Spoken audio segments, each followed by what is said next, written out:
It's a gloomy day in Sacramento, mostly because there are fires nearby, which has made nature sad. I made homemade In-N-Out fries, but with tots.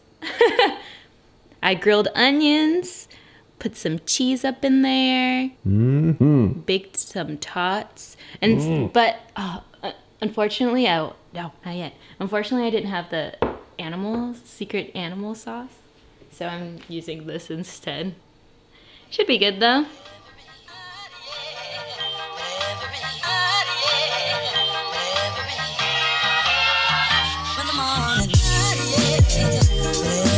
So about a month ago, when I had shorter hair, I made an origin story video about who I am as a filmmaker.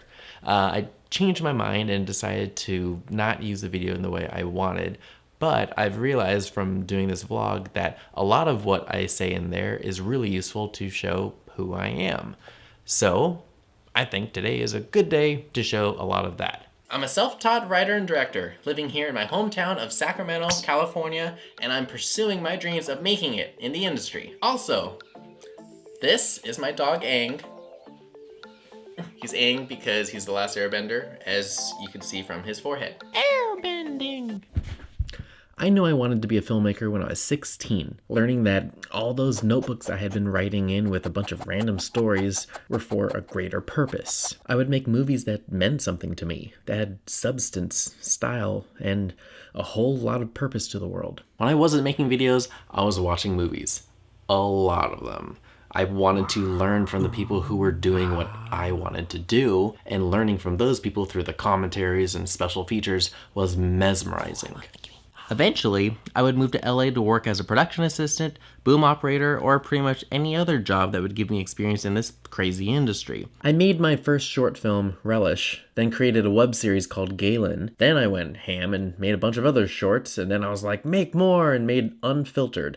A short I've always been extremely proud of. But even with all of that under my belt, I needed to come home. So I am in my apartment room in Los Angeles, and we are about to pack up everything. There's about 100 names of directors that are well known, and I put my name over there so that one day I can put it over here. I needed money and honestly some sanity.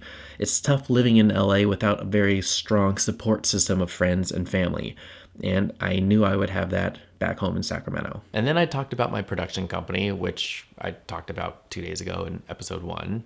And then I said, Vicky ended up being my super amazing girlfriend who has supported all of my crazy nonsense, and I will definitely be showing her pretty face quite often. Ooh la la. So there you have it, a bit about me as a filmmaker, and yeah, that's about it.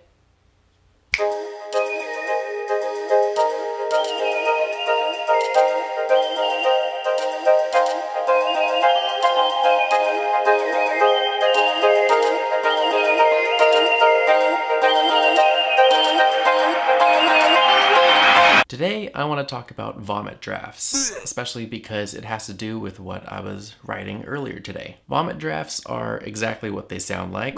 They are dirty and hopefully very quick. Vomit drafts are meant to get out as many ideas as possible so that you can try and find some type of structure to the overall story without worrying too much about the nitty-gritty details. For me, I don't do full-on vomit drafts. I kind of do partial ones, like partially spit up drafts where I'm kind of trying to speed through my scenes, but I am often going through and trying to work out what's going on just to make sure that it is the scene that I kind of want. But I'm always trying to remind myself not to pay too much attention to what I'm doing. A lot of people have different approaches to their first drafts. For me, this middle ground vomit draft thing usually tends to work. I like sorting out my ideas just to make sure that I'm going down the right path.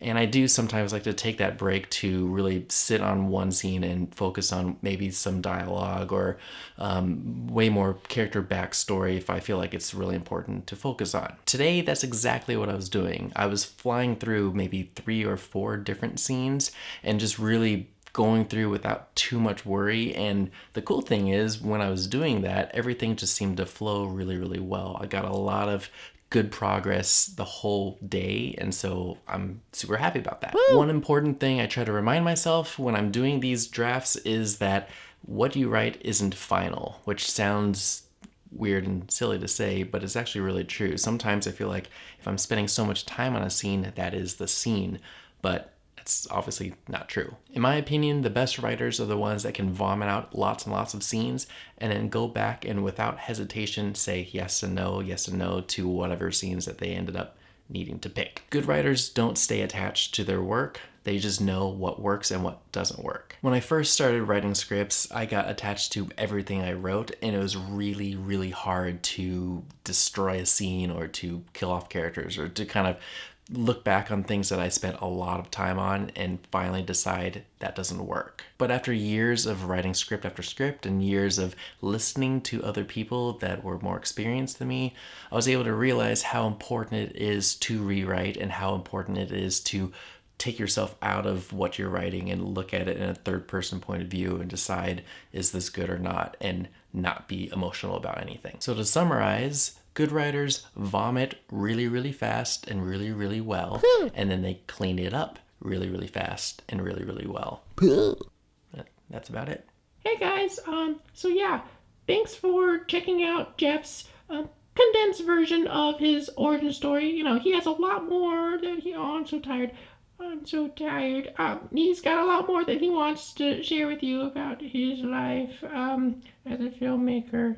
But so yeah, check out the vlog, subscribe to us. You know, I'll be here quite often, I gotta say. And yeah, thanks for checking us out. Bye.